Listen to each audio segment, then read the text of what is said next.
प्राचीन भारत की रहस्यमयी गुफाओं में छिपा एक ऐसा रहस्य जो मानव अस्तित्व को परिवर्तित करने की क्षमता रखता था। यह कहानी है एक युवा साधक आरव की, जो अनंत शक्ति की खोज में हिमालय की गहराइयों में प्रवेश करता है। उसकी यात्रा केवल बाहरी दुनिया से नहीं, बल्कि अपने ही अंतर्मन से भी थी। गुरु वशिष्ठ के आश्रम में आरव ने पहली बार जाना कि श्वास केवल शरीर की प्रक्रिया नहीं, बल्कि ऊर्जा का केंद्र भी है। जो श्वास को नियंत्रित कर सकता है, वह ब्रह्मांड की ऊर्जा को नियंत्रित कर सकता है, गुरु ने कहा। आरव को एक पुरानी पांडुलिपि मिली जिसमें श्वास प्रकटीकरण तकनीक का वर्णन था।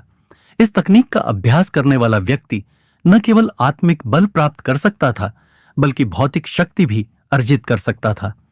एक दिन गुरु के निर्देशानुसार आरव एक रहस्यमयी गुफा की ओर बढ़ा। यह गुफा हिमालय के दुर्गम पहाड़ों के बीच स्थित थी, जहां पहुंचना सरल नहीं था। रास्ते में भयंकर बर्फीले तूफानों, गहरी खाइयों और घने जंगलों को पार करते हुए उसने अपनी आस्था और धैर्य को बनाए रखा। आखिरकार कई दिनों की कठिन यात्रा के बाद वह गुफा के द्वार पर पहुंचा।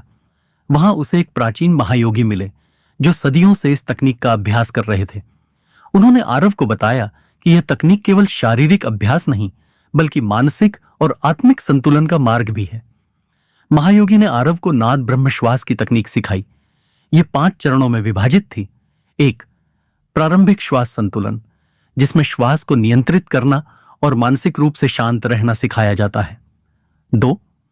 ऊर्जा संचय, इस प्रक्रिया में श्वास द्वारा शरीर में ऊर्जा संचित करने की कला विकसित की जाती है। 3.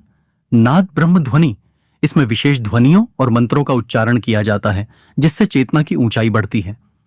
4. अंतरशक्ति जागरण, इस चरण में साधक अपनी सुप्त शक्तियों को सक्रिय करता है। 5. ब्रह्मांडीय ऊर्जा से जुड़ाव, अंतिम चरण में साधक स्वयं को ब्रह्मांडीय ऊर्जा से जोड़कर असीम शक्ति को प्राप्त करता है। लेकिन इस शक्ति की प्राप्ति आसान न थी। आरव को अपनी इच्छाओं, भय और अहंकार को त्यागना पड़ा। साधना के वर्षों बाद उसने इस तकनीक में सिद्धि प्राप्त की।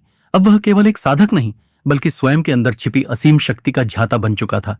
एक दिन महायोगी ने उसे अंतिम परीक्षा के लिए तैयार किया। आरव को अपनी श्वास शक्ति से एक विशाल शिला को हिलाना था। उसने अपनी तकनीक का उपयोग किया और देखते ही देखते शिला धीरे धीरे हिलने लगी। यह उसकी सफलता का प्रमाण था। आरव ने जाना कि सच्ची शक्ति बाहरी दुनिया में नहीं, बल्कि स्वयं के भीतर है। श्वास केवल हवा नहीं, बल्कि जीवन ऊर्जा है।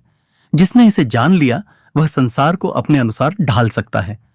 वह गुफा से लौटकर गुरु वशिष्ठ के पास पहुंचा और अपनी यात्रा के बारे में बताया। गुरु ने उसे आशीर्वाद दिया और कहा, अब तुम्हारा कर्तव्य है कि इस ज्ञान को संसार तक पहुंचाओ। इस प्रकार आरव ने इस प्राचीन तकनीक को जन जन तक पहुंचाने का प्रण लिया और एक नए युग की शुरुआत की। इस कहानी से हमें यह शिक्षा मिलती है कि आत्म अनुशासन, ध्यान और सही तकनीक के माध्यम से हम अपने भीतर छिपी असीम शक्ति को प्रकट कर सकते हैं।